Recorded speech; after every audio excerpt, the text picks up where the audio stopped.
All right, let's talk about fiberglass decks. If you're thinking about building a deck, you probably considered wood or composite, but fiberglass, maybe not. Most people don't think of it first, but once they see the benefits, they never look back. So let's get into it. Wood decks are everywhere.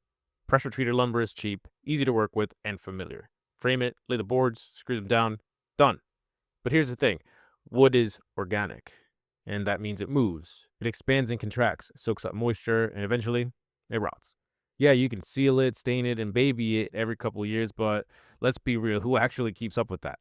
Skip the maintenance for too long and you're looking at splitting, soft spots, and a deck that feels like it's on borrowed time. Then there's composite. It's supposed to be the maintenance-free alternative. No staining, no sealing, and it's true. Composite doesn't rot like wood. But here's the reality. Scratches show. Move furniture, drag a cooler across it, or drop something heavy, that mark isn't coming out.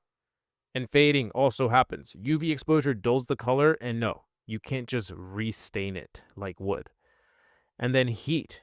It makes it move. It expands in the summer and it contracts in the winter. If you've ever seen composite boards with weird gaps, that's why. And let's not forget, composite still has wood fibers. If moisture gets in, especially in freeze-thaw cycles, you're back to dealing with swelling and deterioration. Now, let's talk fiberglass. Unlike wood and composite, fiberglass decks are completely seamless. No planks, no seams, no screws working loose. Just one solid waterproof surface that doesn't absorb water, doesn't expand or contract, and won't ever rot.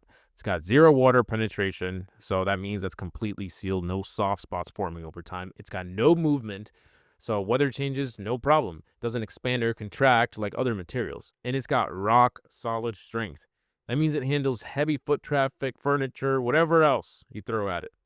So for homeowners, that means peace of mind. For builders, that means fewer callbacks and a reputation for quality work.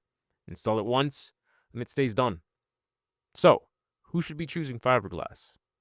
Homeowners who don't want to deal with maintenance. Builders looking for a no-fuss, long-term solution that eliminates callbacks. And coastal properties and rooftop decks, where waterproofing is a must. If you're looking for the cheapest option up front, wood is still your best bet. But if you want something that's going to last decades without headaches, fiberglass is the smarter choice. Thank you for watching this video. Feel free to like, subscribe, and hit the bell to be notified every time we post a video just like this. And with that, we'll see you in the next one. Goodbye.